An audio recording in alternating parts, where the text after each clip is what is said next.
Nos parece que es necesario discutir nuevamente, bueno, siempre se discute y lo bien que hace, sobre operaciones y artimañas mediáticas, ¿no? Hay pocos aspectos más ejemplares que ese acerca de las cosas mayores que hay en disputa, porque finalmente los medios son vehículo, expresión de otro tipo de cosa. En términos de repugnancia, queremos decirlo así, gana por varios cuerpos la miserabilidad de instalar el caso del chico indígena muerto por desnutrición en Chaco. No se privaron de nada, ni en cantidad ni calidad informativa. Eso incluye haber relativizado por completo las declaraciones médicas del director de políticas materno-infantiles de la provincia, Gabriel Lescano.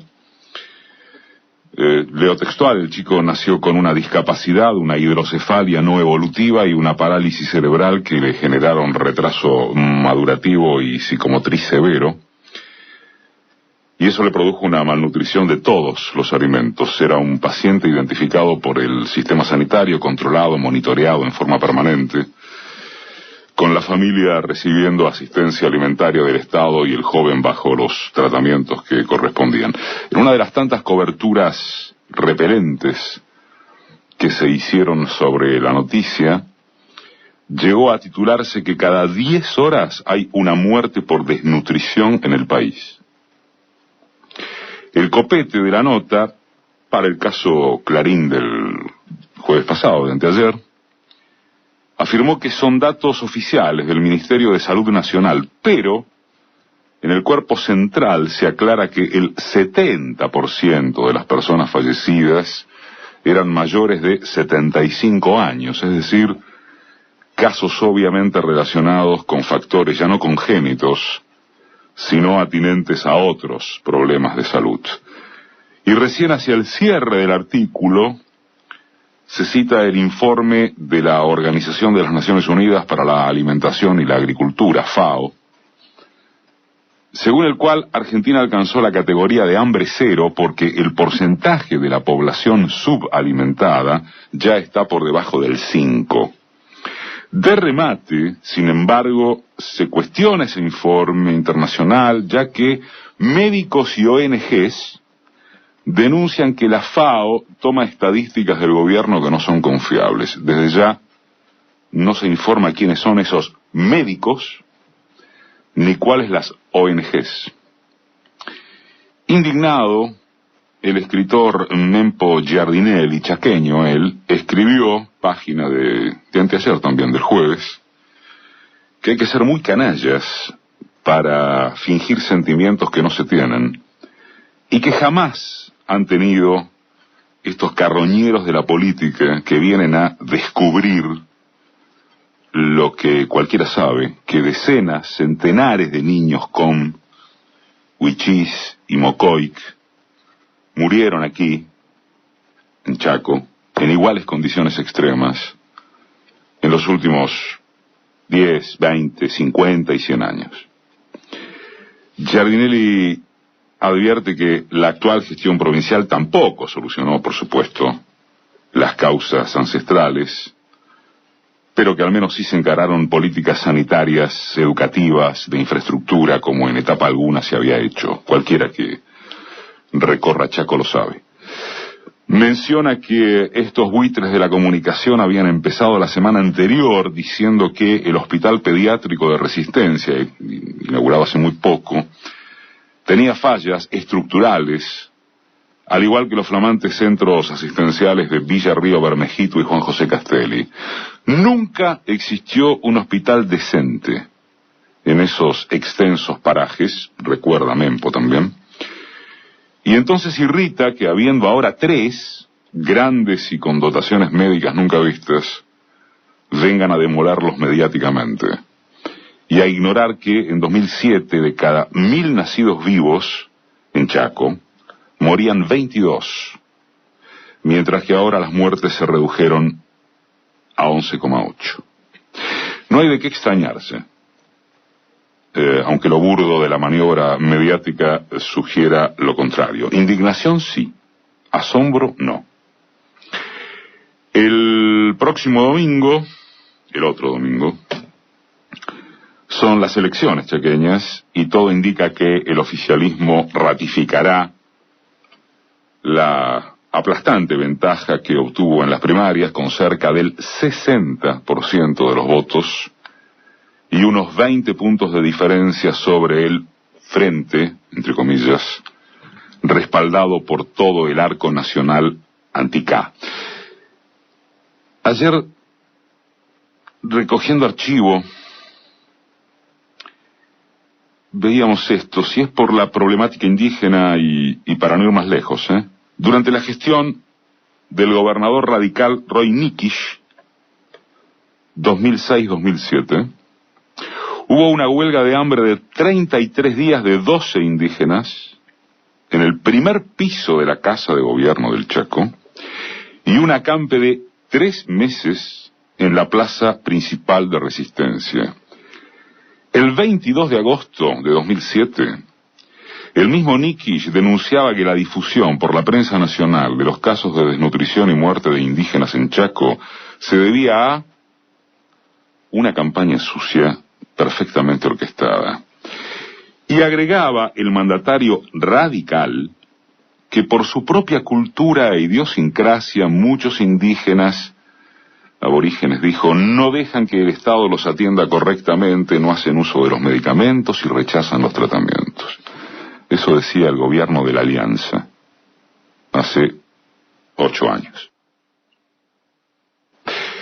A juzgar por lo que sostuvo un columnista de la oposición, entre tantos otros, es incierto que la terrible imagen del adolescente Com provoque impacto de sufragio entre millones de compatriotas, no solo chaqueños, que en las urnas son llevados de las narices por las estructuras clientelares. En otras palabras, una manga de vagos y dependientes del asistencialismo estatal que ni vota ni piensa por cuenta propia, ni compara con cómo le fue cuando gobernaron los que hoy denuncian la corrupción y desidia oficialista, ni nada que se asemeje a cosa que no fuere un ejército de autómatas extorsionados. Y a la primera de cambio que ofrezca hueco para colarse, denunciar fraude generalizado. Es lo que la gente que lo sigue quiere escuchar, para asentarse en su odio de clase. Porque es eso, no hay que cansarse de remarcarlo. Apenas se levanta una vista objetiva sobre la bronca infinita de aquellos a quienes en estos años les fue mejor que nunca. Es que el de abajo no suba, no que el de arriba se mantenga. Y lo significativo es cómo adhieren a esa lógica sectores de las clases medias urbanas, que en buena parte son las más beneficiadas por los índices de estabilidad de empleo y consumo, siendo que entre algunos de los grandes dueños de la torta no ven con tanto desagrado la continuidad del modelo. Debería resultar igualmente obvio que la canallada mediática acerca del chico Com, además de empalmarse con la próxima elección chaqueña, hilvane con el Niembro Gate. El choripán más caro de la historia, dijo Cristina, entre ironía, cinismo y cuchillo a hueso, poniéndolos en el mismo sitio de corruptos o corrompibles que los republicanistas escolares le endilgan al kirchnerismo. De última somos parecidos o hay procederes que nos emparietan. Fue el, metamensaje de la presidenta para que enfrente no sepan o no puedan contestar. Peor aún, se negaron a debatir en el recinto deliberante porque dicen que no están dadas las condiciones. ¿Cuáles condiciones? ¿Las del juego sucio de campaña? Con ese criterio no se puede discutir institucionalmente nada de nada, cuando lo que está en danza son acusaciones precisas respecto de las que el imputado, Niembro y sus socios ideológicos no dan respuesta convincente alguna, en realidad ninguna respuesta. En la propia oposición, incluyendo la mediática y excepto Carrió, quien afirma que no se enteró de nada porque estaba fuera del país, surgieron voces que le reclaman al macrismo hacerse cargo. ¿Tiene cómo? ¿O ya es tarde? Se reitera el valor de la experiencia, sin embargo. Estos affairs pueden perjudicar individualmente, pero no, según la comprobación, lo empírico, no en las grandes decisiones colectivas de manera decisoria, salvo, claro, que, lo decíamos esto el sábado pasado, el asunto adquiera proporciones impensadas. Lo que en forma prioritaria influye en la voluntad popular, para el caso de elecciones presidenciales, en las que, como en casi todas, hay casi nula incidencia del corte de boleta, es una visión, por un lado, mucho más global, y a la par más precisa, más sencilla o menos contaminada. A los convencidos de un lado y otro no les mueve un pelo el factor corruptela puntual. Y en el resto, el dichoso tercio fluctuante entre nosotros, a la hora de decidir voto cuentan la coyuntura y el horizonte económicos.